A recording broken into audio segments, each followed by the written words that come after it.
Press మిత్రులకి నమస్కారం. Print and electronic media, if any social media.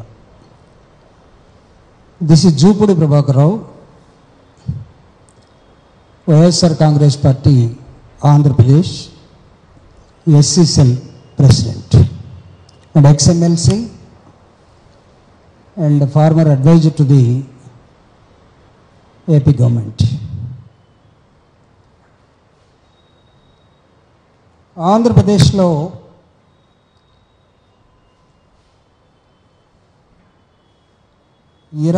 జనవరి 2024 ఒక ఆర్డినెన్స్ని అసైన్డ్ ల్యాండ్స్ మీద తీసుకురావడం జరిగింది. ఈ ఆర్డినెన్స్ తర్వాత దాని మీద తీసుకున్నటువంటి అధికారులు కానీ, ఎక్స్పర్ట్స్ కానీ, మిగతా లెజిస్లేచర్ కానీ 1977కి ముందు 77 తర్వాత నిరుపేదలకి, నిరుపేద రైతులకి ఇళ్ల స్థలాల కోసం కానీ, వ్యవసాయ భూమి కోసం కానీ ప్రభుత్వం ల్యాండ్ని అసైన్ చేస్తుంటే వాటిని వాళ్ళు ఎవరికి అమ్ముకోకూడదు అనే ఒక రూల్ తోటి ఆ రోజు ల్యాండ్ని అసైన్ చేయడం జరిగింది.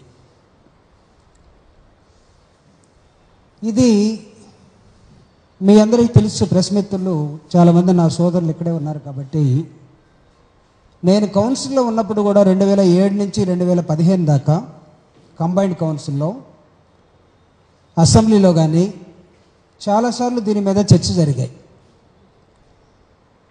హైదరాబాదులో ఎక్కడైనా పొరపాటున ఒక 100 గజాలు, ఒక 50 గజాలు ఇళ్ల స్థలాల కోసం ఇచ్చుంటే విపరీతంగా పెరిగిపోతున్నటువంటి హైదరాబాదు ల్యాండ్ వాల్యూ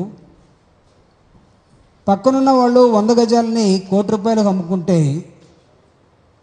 దానిలో అసైన్డ్ రూపంలో తీసుకున్న పేదలు, దళితులు కానీ, రైతులు కానీ, లేకపోతే ఇళ్ల స్థలాల కోసం కానీ వీళ్ళెవరూ ఆ భూమిని అమ్ముకోవటానికి వీల్లేదు, మీరు జీవితకాలం దాన్ని అమ్ముకోకుండా ఉంటే అక్కడే ఉండండి, లేకపోతే వదిలేయండి, అంతేగాని you don't have any right to sell it out.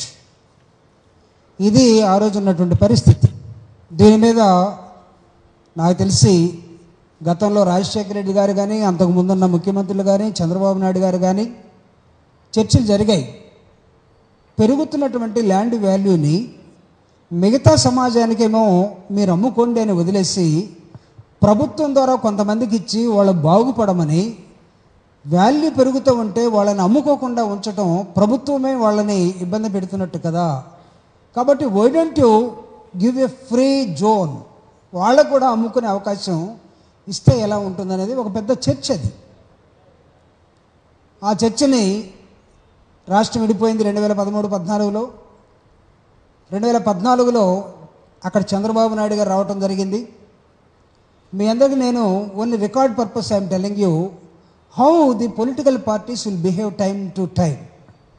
ఒక టైం నుంచి ఇంకో టైంకి పొలిటికల్ పార్టీస్ ఎలా బిహేవ్ చేస్తూ ఉంటాయి, ఎంత దౌర్భాగ్యం అని చెప్పడం కోసం నేను చేస్తున్నాను.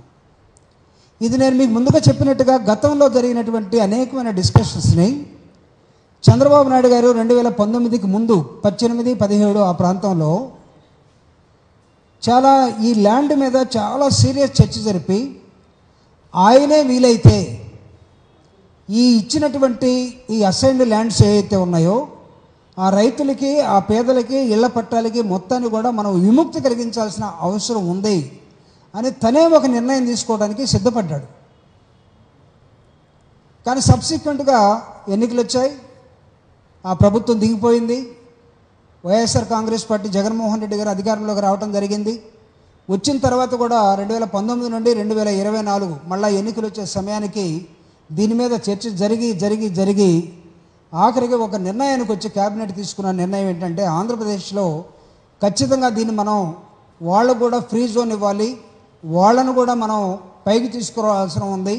అయితే ఈ అసైన్డ్ ల్యాండ్స్ ఎవరికన్నా నోటరీ ద్వారా కానీ ఎవరికైనా చేతులు మారుంటే వాళ్ళ పేర్లకి ఎవరికి ఇచ్చేది ఉండదు.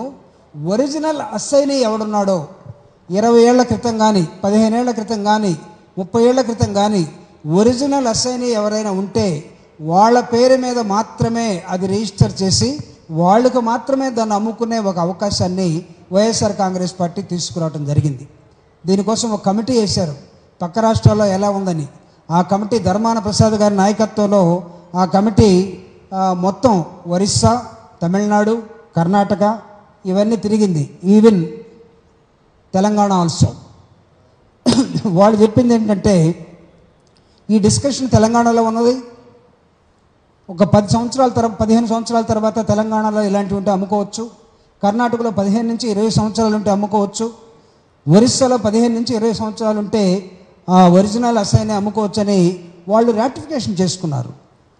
అట్లనే అదే మోడల్లో ఆంధ్రప్రదేశ్లో కూడా ఒక ఆర్డినెన్స్ తీసుకొచ్చి 24 జనవరి 2024 సంవత్సరంలో ఒక ఆర్డినెన్స్ ద్వారా జగన్మోహన్ రెడ్డి గారు దీన్ని తీసుకురావడం జరిగింది. This is the essence of ordinance. అయితే 24 ఎన్నికల్లో ప్రభుత్వం మారింది. ప్రభుత్వం మారిన తర్వాత జగన్మోహన్ రెడ్డి గారు ఇచ్చినటువంటి జీవో ఏదైతే ఉందో అది చాలా స్ట్రిక్ట్గా, ఎవరైనా మధ్యలో అసైన్స్ దగ్గర నుంచి తీసుకున్న వాళ్ళు ఎవరైనా ఉండి మేము 10 సంవత్సరాల క్రితం కొన్నాం అని జగన్ గారి మీద ప్రెజర్ చేసినా సరే నథింగ్ డూయింగ్, మీడియేటర్స్ కానీ ఎవరికి అవకాశం ఉండడానికి వీలేదని చెప్పి ఒక స్ట్రిక్ట్ ఫార్మేట్లో తీసుకొచ్చి దీన్ని చేశారు. అయితే ఈరోజు ఉన్నటువంటి ప్రభుత్వం, my appeal to you through you to the people of Andhra Pradesh or maybe other states, Telangana కానీ లేకపోతే కర్ణాటక కానీ, ఇఫ్ ఎనీబడి, ఒక రిఫార్మ్ని పేదవాడికి వాడి నోటి దగ్గరికి తీసుకొచ్చే ఒక కార్యక్రమాన్ని తీసుకొస్తున్నప్పుడు ఎక్కడన్నా అక్కడక్కడ కొన్ని తప్పులు జరిగి ఉండవచ్చు. దానికి బాధ్యులు ఎవరైనా ఉంటే వాళ్ళని ఖచ్చితంగా పట్టుకోవాలి.